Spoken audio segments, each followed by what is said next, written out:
Hi everyone, today I'd like to tell you a story about a boy who grew up in New Delhi, India. His mother Isabella was a teacher, his father Oscar was rising through the Indian civil service and had great hopes that his son would become a doctor or a lawyer. But by the age of 17, it was obvious that their son was not doing well at school. He was only really interested in playing cricket.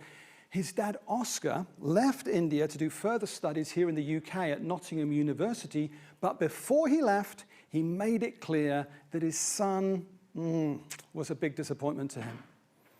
At the age of 17, feeling his father was terribly ashamed of him, the boy decided to commit suicide. The question was how? One day he noticed that there was no one in the chemistry lab at school. He went into the empty classroom and broke into a locked cupboard. He stuffed his pockets with packets marked poison and went home. Instead of going to school the next day, he locked himself in his bedroom and swallowed the poison. But a domestic servant heard him convulsing, and eventually the door was smashed off its hinges and he was rushed to hospital. He survived. And 3 days later, someone sent a message to his mother. Read him a verse from the Bible, John chapter 14:19.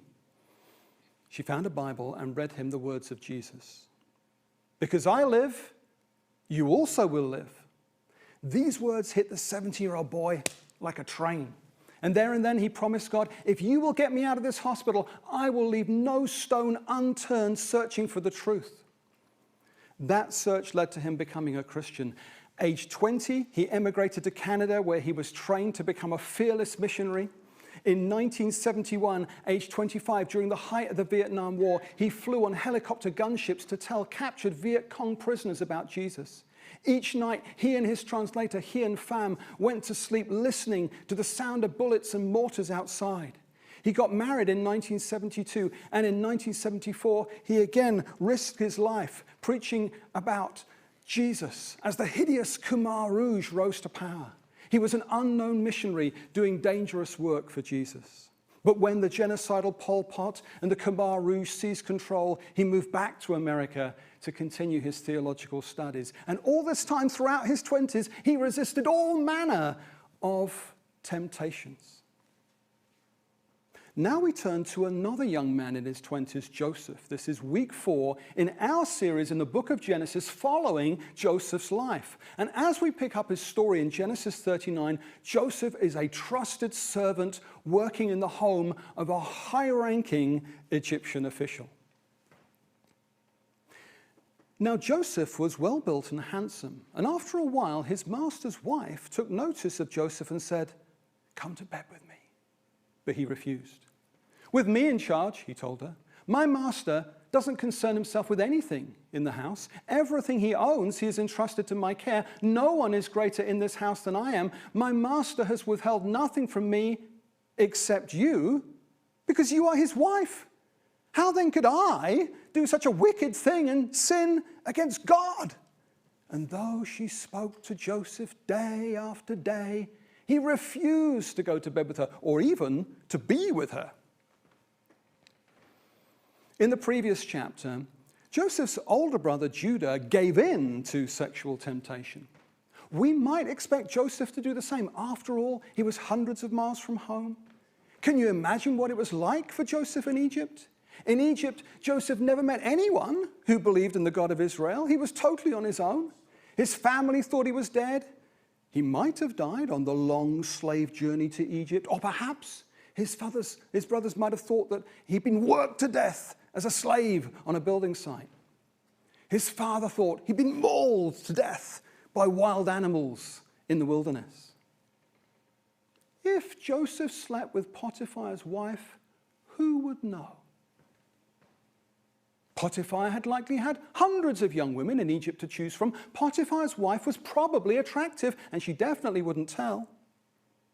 The biggest reason Christians give in to sexual temptation is not lust. That's far too carnal. It's self-pity. I mean, if ever there was a 25-year-old who had every reason to feel sorry for himself, it was Joseph.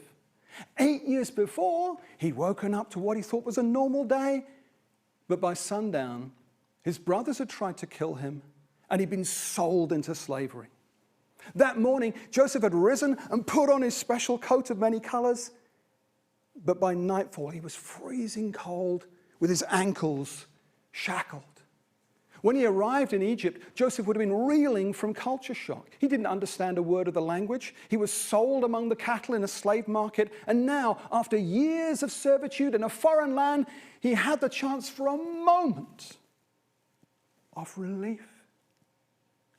What Simeon, Levi, and the brothers had put Joseph through was outrageous. It was totally unfair. Joseph had every reason, emotionally and physically, to say yes to Mrs. Potiphar. But instead, even though she tried it on every single day, every day, Joseph refused. Why? Come on, Joseph, do yourself a favor.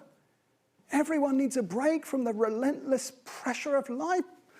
Loosen up, Joseph. If it's God's will that you're in Egypt, then maybe God has given you the grace for this as well. God's for you, Joseph. He's not against you. God will understand, especially if it's just this once. Joseph, how can grace be grace if it can't cover over something as understandable as this? Joseph, you're a man now. The sexual urges you feel are natural, God-given desires. But Joseph was having none of it. Joseph's crystal clear. To sleep with you would be a betrayal of the trust that your husband has placed in me. But more importantly, it would be a sin against God. Joseph had already made up his mind. If God is real, I can't sleep with you. I can hurt your feelings, but I can't hurt God's feeling because God is the creator of everything. He's God. Who am I to sin against the wonderful, precious creator of the universe? I can't be one person when I'm in Israel and a different person when I'm in Egypt. I can't be, blessed art thou, the Holy One of Israel, God of my great-grandfather Abraham, God of my grandfather Isaac, the God of Jacob, in Israel. And when I'm in Egypt, all right then, if no one's looking, you're on. The God who is real, the God who's really there, is not a timid God who's like, oh, I've got no idea what's going on in Egypt. I'm afraid, oh, my windscreen's really dirty. Oh, the sand gets everywhere here. I can't see a thing. No. He's a mighty God. So for Joseph, the decision is a no-brainer. Generally speaking, it's never a good idea to sleep with the boss's wife. It would be a sin against him, and more importantly, it would be a sin against the awesome, holy maker of all things. But Mrs. Potiphar was not accustomed to her servants refusing her, so she makes one final attempt to seduce Joseph. One day, he went into the house to attend to his duties, and none of the household servants was inside. She caught him by the cloak and said, "Come to bed with me." But he left his cloak in her hand and ran out of the house. But she saw that he had left his cloak in her hand and had run out of the house. She called her household servants. "Look," she said to them, "this Hebrew has been brought to us to make sport of us. He came in here to sleep with me, but I screamed. When he heard me scream for help, he left his cloak beside me and ran out of the house." She kept his cloak beside her until his master came home. Then she told him the story. "That Hebrew slave you brought us came to me to make sport of me. But as soon as I screamed for help, he left his cloak beside me and ran out of the house." When his master heard the story his wife had told him, saying, "This is how your slave treated me," he burned with anger. Joseph's master took him and put him in prison, the place where the king's prisoners were confined. So Joseph is sent to prison. It was so unfair. In fact, the title of this message is "When Life is Unfair."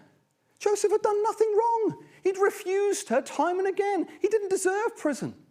Seeing as Joseph was a slave, perhaps we would expect him to be killed on the spot because a slave in Egypt had no rights. So the commentators think that Potiphar must have suspected that his wife was to blame, and that's why Joseph gets a prison sentence and not a death sentence.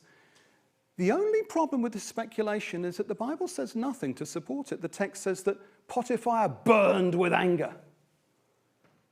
What we do know is that the prison was real, the injustice was real, the fact that she had his coat to support her allegation was real. Oh, what is it about Joseph's coat? The first coat's torn off him by his brothers and dipped in animal blood to persuade Jacob that Joseph was dead. And now the second coat is being used to convict him of a sexual assault. The reason why all this is such a problem for us is because there's something within us which demands justice.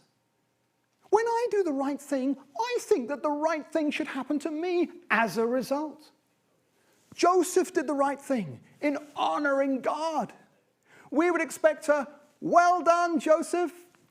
We'd expect God to reach down from heaven and give Joseph a big pat on the back. God splits the clouds and says, Joseph, thanks. Instead, Joseph's reward for his radical godly commitment to sexual purity is prison and a sinister accusation against him. This is why self-pity is so powerful. After all, you didn't join in the gossip. You could have kept some of the money back for yourself, but you didn't. You said no to the drugs. You refused to even contemplate an extramarital affair. You didn't look at the pornography. You didn't gamble. You didn't get drunk. When everyone else was doing one thing, you took a stand to do the other. Surely, at the very least, God should notice, maybe cut you some slack. But instead, you find yourself in prison. Has God seen any of it? Is God even there? If God is there, then he obviously doesn't care, because if he did care, he would have stopped this from happening. But one thing we've missed is the final line, that the prison was the place where the king's prisoners were confined. There was no way Joseph could have known it, but that prison was going to become Joseph's ticket to freedom, because the king's cupbearer was going to be sent there, and that cupbearer was going to be Joseph's pathway to becoming prime minister. And as Lord Joseph, his brothers would bow down before him. His dreams would come true. He'd be reunited with his father, and even with his darling brother Benjamin. Joseph would save the nation and save the Jews from being exterminated in a famine. By being in that particular prison, at that particular time, Joseph will be introduced to Pharaoh. And through interpreting Pharaoh's dreams, Joseph will stop Jacob's family starving to death. That's how come the Jews survived. That's how come Jesus got born. That's how come you could know God and have eternal life. All through Joseph being in that particular prison, the right place at the right time. But Joseph knew nothing of that. Joseph had never read Genesis chapter 40 or 41 or 42. All he had was a dream in chapter 37, which he was clinging on to. Are you clinging on to a dream, even in prison? The story of Joseph is there to show us that it's worth trusting God even when everything goes wrong. Because you don't know the end of your story. Hey, don't walk out of the film of your life now. This is only a scene. Wait till the end of the story. But I didn't tell you the end of the story I began with. That story about the boy born in India in 1946 who became an under-the-radar missionary in war-torn parts of the earth. Well, when he was 37, he got an invitation from Billy Graham to speak at a massive conference in Amsterdam. It was a game changer. From that day on until the day he died, thousands of invitations flooded in for him to speak to skeptics, to bring answers to those who had intellectual doubts. He preached the good news about Jesus in places where it had never been preached before. He was invited to speak at the Lenin Military Academy in Moscow. He even spoke in the Mormon Tabernacle in Temple Square, Salt Lake City, Utah. Unheard of. He reached the hardest to reach and tackled the most difficult objections. He built a groundbreaking ministry. I remember reading 2 of his blockbuster books on atheism, A Shattered Visage and Can Man Live Without God? For some reason, they both came out at the same time in 1996. I couldn't put them down. When I'd finished, I remember immediately putting them in a jiffy bag and posting them to a friend who had big questions. These were new arguments, coming from a man who knew religious pluralism inside out. The idea that whatever you believe is true for you is true for you. And he dismantled it brilliantly with a joke and a smile. Even in India, he said, we look both ways before crossing the road. He died of cancer last year, age 74. But sadly, since he died, it has been discovered that he didn't resist temptation for the whole of his Christian life. His name was Ravi Zacharias, and when he died in May 2020, some massage therapists came forward and told Christianity Today magazine that Ravi Zacharias had been guilty of disgusting and inappropriate sexual behavior while having back massages in Atlanta where he lived. His back pain was real, but from 2005 onwards, Ravi Zacharias used his back pain to lead a double life. In February this year, an independent report from law firm Miller & Martin concluded that Ravi Zacharias was guilty of sexual misconduct. They found evidence of it on his phones with inappropriate photos of many massage therapists and inappropriate conversations. He was using BBM, where messages are instantly deleted. He went to extraordinary lengths to avoid detection, but after he died, investigators were given access to his devices, and the truth was uncovered. The Miller & Martin report is there on the internet today for anyone to read. Why am I telling you all this? Lots of reasons. Firstly, because this is the catastrophe that we can avoid. This is why it's worth being a Joseph. I could fall. You could fall. But if you and I say no, like Joseph did, we will never create tragedies like this.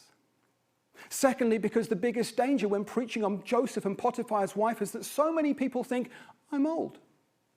Sexual temptation is not really a problem for me these days. Preach it to the youngsters. You'll need to come up with something a bit more realistic for me. In my experience, you could not be more wrong. All the most devastating cases I can think of are all people who gave into sexual temptation later in life. It's when you're young and zealous, that's when your guard is up. But when you're older and cynical and critical, that's when you're most vulnerable. And the longer you live, the more people you will damage when you fall, even if it only comes to light after you're dead. So if you're thinking, sexual sin, I'm too old for that, we've seen today that you're not. Whatever age we are, we need to do what Joseph did. Run! Run away! Don't keep going back to the massage parlor if that's where you're feeling tempted. Do what Joseph did. Run! Say no, refuse, run away. A third reason I'm talking about this is because it might make you fear God. Anytime he wants, God can bring out into the open what you've been keeping secret. In a matter of minutes, your reputation, your name, your legacy can be destroyed. No one can keep everything hidden. You may think you've deleted your browsing history, but you haven't. Even now, despite this sermon, you still think you've gotten away with it, but God knows. And before Ravi Zacharias died, there was one woman who did go public. But she was shut down. And she signed a non-disclosure agreement, and no one believed her. I myself heard Ravi Zacharias' denial. I remember I was in the kitchen, I was listening to it on a podcast. If the past 5 years have taught us anything, it's that women's voices should not be silenced. They've been silenced for too long by powerful men who should know better. No allegation of sexual misconduct should be ignored. Every woman should be honored and treated with the dignity of a child of God. We've absolutely got to do better. And every man listening to me now has got to man up and be like Joseph. Finally, you might say, okay, you seem to have pummeled away for the past 5 minutes, so what? I've still been treated unfairly. I did the right thing, but the wrong thing happened to me. I put God first like Joseph did. Still, here I am in prison. If that's you, I just want to plead with you to keep reading to the end of the story, because in your prison, if you will look across the cell right now, you will see the cupbearer to the king. He might look like a nobody. He might even forget your name. You might not know who he is, but God knows him, and he's your promotion to glory. You can't quit on Joseph in chapter 39. His story goes on for another 11 chapters, and so does yours. The whole point of this story is that God can use adversity for good. If you will trust God in the pit and in the prison, then one day the same God will bring you out. Because God knows and God sees, and one day you will be vindicated. Yes, one day you'll be in Genesis chapter 50. Your dream, it looks so impossible right now, will come true. One day everyone will see that your trust in God has been well placed. In fact, very well placed. Folks, in a few moments, Sarah's going to come and tie up some of these loose ends and pray with us, pray for us. But first, we're going to sing together. We're going to worship and celebrate, and I'm going to hand back to Dave. Dave.